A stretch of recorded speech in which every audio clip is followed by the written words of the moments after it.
Happy Tuesday. All right, give me just a minute. Go ahead and say hi when you're popping on, but I'm going to see about tagging everybody. I'm going to try. And also check my sound because, probably be good if you'd hear me and not just see my lips moving. Say hi when you can. Woohoo! So that's taken care of. See about no. Tagging. Yeah, I don't understand what this is all about. I really don't. Because y'all asked for it, everyone, and every time I try on a live, it tells me no. Tells me no. The best I can give you is the at highlight, which I have been.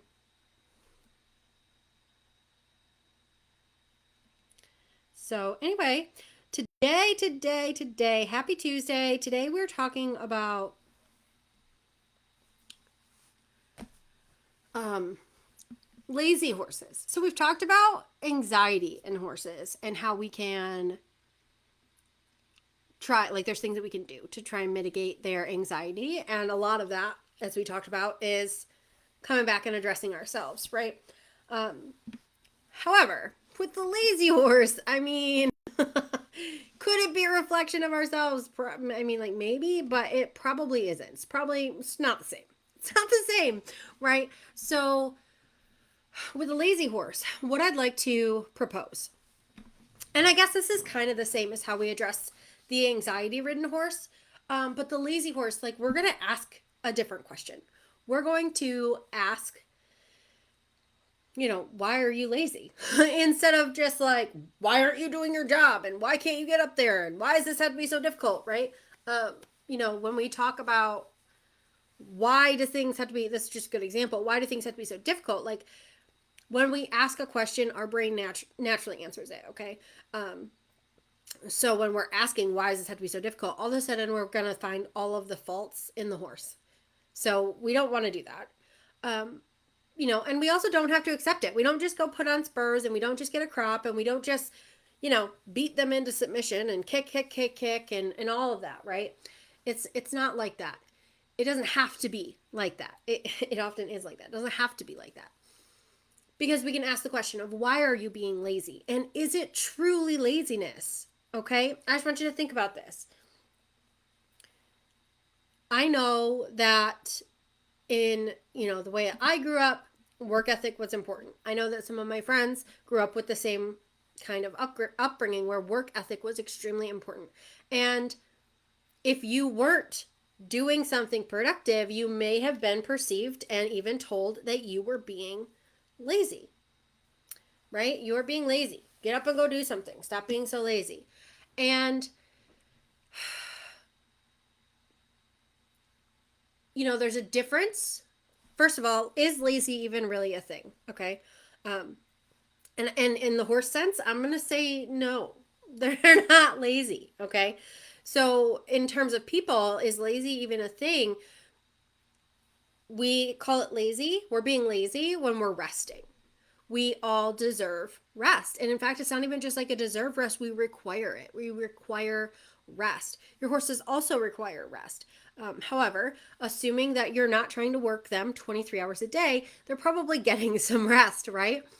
So the other side of that is are we feel a lot of times that we're being lazy when we're in a healing process, when we're recovering from something. We feel lazy when we have restrictions in our body that prevent us from being able to actually complete a task. And so my perspective change for you is, what if your horse isn't lazy? What if they in fact have more woe than go, more than just because it's their personality? Like, yes, some people just move a little slower, and that's totally fine. And it can be that your horse is just a little bit slower, and that can be good. We like that sometimes, right? But on the other hand, it can be restriction. It's not that your horse is lazy, it's that your horse can't perform. It's that they are moving slower to compensate for what's going on in their body. So, on that note, I kind of want to bring up this is kind of a thought process that comes from osteopathy. So osteopathy is based in holistic care. It's looking at the system as like the organism as a whole, not just by system, right? So we're not just looking at the muscles and we're not just looking at the bones. We're looking at muscles and bones and nerves and digestion and all of the soft tissue viscera in between, the feet, the teeth, the whole thing. We're looking at it all. We're looking at this huge picture. And one of the main tenets, well, there's four main tenets, but you know, a lot of these tenets, they revolve around motion. And when we stop moving, that is death. I want you to just think about that. Like, doesn't that just make sense? That when operations in the organism cease, movement has ceased, and that is death. And it's not just like I laid down to take a nap and a lion came along and ate me for dinner. Not that kind of cease of movement, because your body is still moving, right? You still have respiration that moves your body. You still have digestive processes that are going on. You still have neural pathways in your brain that are connecting and moving, right? When any one area of your horse's body, and I don't mean area like head, shoulders, knees and toes. I mean the area like at the cerebral spinal fluid level. I mean at the blood circulatory system level. I mean in the flow of respiration. When any one of those things, or even smaller bits, right, stops moving, that creates stagnation. And stagnation ripples out and becomes a bigger problem throughout the body. It's not just a circulatory system problem. This affects the whole organism. And the circulatory system might not be the reason that there's a lack of circulation in the body, right? There are other systems that affect the circulatory system. And so a lack of circulation, we're often like, well, let's look at the circulatory system, see how that heart's pumping. Right, but that's not the actual cause, right? It's what is going on in the rest of the body that is contributing to this lack of circulation.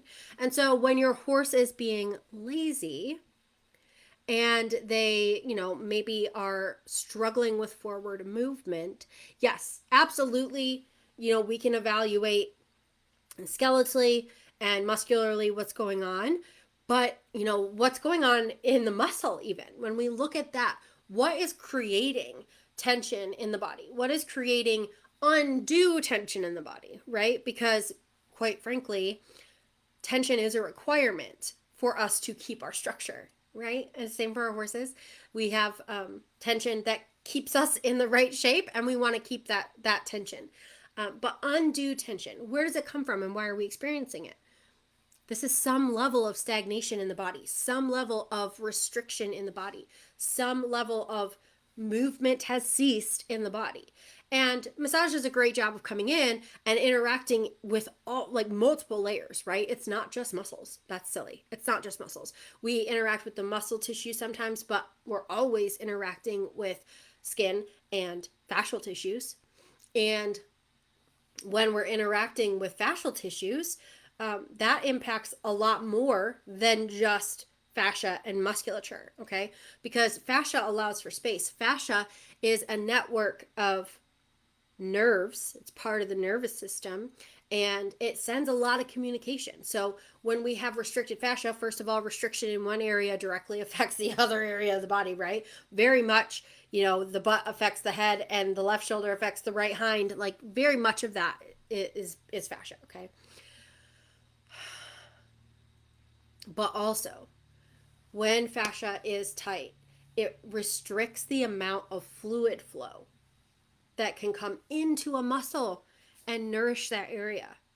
That can come into a muscle and allow it to return to its original optimal state after contraction, right? Horses that are having spasms and muscle tension are dealing a lot of the times with fascial restrictions that is impacting the nervous system, that is impacting the flow of lymph fluid, that is impacting the circulation, that is are we seeing where this is going? So my point is that your lazy horse very well may not be lazy at all.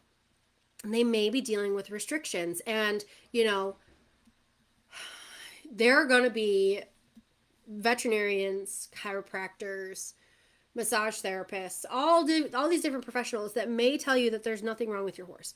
And I don't want to. I'm not fear mongering here. Okay, we're not doing that. We don't do that here. But I want you to be aware that when your horse is telling you no, when your horse is like, I can't, they mean it. They mean I can't. They have no reason to be lazy unless you've taught them to be, right? Unless you reward them for reserving their energy. They're not just like, I don't want to do this today. Okay, they may not want to do it, but we get to ask why. It's not a naughtiness issue. They want to please. A lot of times they want to create connection. If they don't want to create connection, there's a reason why, right? And we get to deal with every horse that we're dealing with today, as in we deal with the horse in front of us right here, right now. They might have just gone through something that changed their behavior and attitude from yesterday. So I just wanted to kind of plant that in your mind that, lazy horses oftentimes are dealing with restrictions. Lazy horses oftentimes just need some support in their body. And so this kind of reminds me of a horse that I saw, I don't know, it's been a few years. It was one of my first big clients. Like the facility is beautiful. I've talked about it many times because I can still remember pulling in the driveway the first time, not even pulling in the driveway, pulling in the driveway and having to stop at the beautiful gate as I get a text here's the gate code. And I pull up and driving between the two sets of pastures. There's pastures on either side of the drive. The run-in sheds were small barns of their own, and everything matched. It was all very coordinated. And when I got up to the barn, it looked like a mansion, and it had a statue of a rearing horse out front, right? So I'll never forget these people. And I actually, the only reason I don't see them anymore is because one of the girls there got certified because she saw what I did with her horses. And then she went to school and got her own certification so she could serve these horses herself, which I thought was absolutely fabulous because you know what I tell you guys all the time? You are the best person to heal your own horses because you know them the best. So this particular horse, he was very stoic and he did his job well. His job was trail rides, in particular places. They were owned by a very multi-million-dollar company. Okay, so they're owned by a multi-million-dollar company because one of the owners of the company loved horses and loved riding. And so what he would do is he collected a certain type of horse and he would take them to different places so that he could invite people to ride with him for business meetings and adventures, which I thought was seriously so cool. But anyway, so he was really stoic, and quite frankly, that worked for his job. They were very happy with the fact that he was not over eager and that he would just putz along and that he kept to himself and just stayed in the lines. He just didn't really have personality, but that was okay. It served them to allow him to be that way until it got to the point where it wasn't just that he was slow moving and well reserved for giving trail rides. It became the point where when they were ready to move out and canter, he would absolutely not do it. And he was gated, and so then it was well, you could just gate, and he didn't want to do that either. And he was starting to get, from being a horse that didn't really draw any attention, he was becoming a problem child. He was getting attitudey, and they were we never even really noticed him, and now he's just cranky all the time. I don't want to say demanding attention, but essentially throwing fits, right? Throwing fits and not doing his job, from being the star pupil to that. And the first session I had with him was actually he didn't even look at me. He didn't even pay me any mind. He was very good. He stood very well, and he tolerated. I was doing my evaluation and finding spots that he should have been reacting to. And he was nope, not reacting. So it was the second session I came back with him and I was doing my red light certification at the time. So I used my red light on him. And the first time I clicked it on, he just turned and he looked at me. And it was he'd seen me for the first time. This is the second session I have with this horse. I worked on him for an hour. And this is he looked at me and acknowledged that I even existed. which was really powerful. So we get through that massage, and like the first massage, there was improvements before and after, right? But the second massage, the improvements were profound, not just in his body, but when I came back for the third massage, they were like, it's like we're meeting this horse for the first time. He has a personality. He wants us to be with him. He's been playful. He's, actually moving forward again in his work, more forward than before we did the massages, and in a well-behaved manner. Like he's back to his well-behaved self with a little bit more forward motion and way more personality. And you guys, like, the personality part, of course, makes my heart the happiest. But knowing that he's also obviously feeling so much better because they're like, oh, we didn't know he could. We didn't know he could be not lazy, and because he still had the good behavior, he was still a good boy. It wasn't like he was out galloping away on these trails, right? We were just allowing him to feel better. We just freed up his restrictions so that he could feel well enough in his body to reach his highest potential.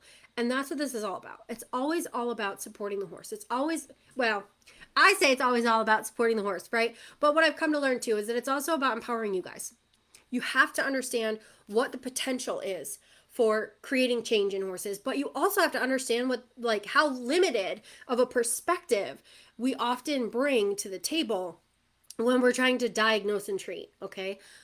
Because as we've talked about before, a lot of times we're diagnosing and treating symptoms, and that's not long-term solution. And I am all about long-term solutions.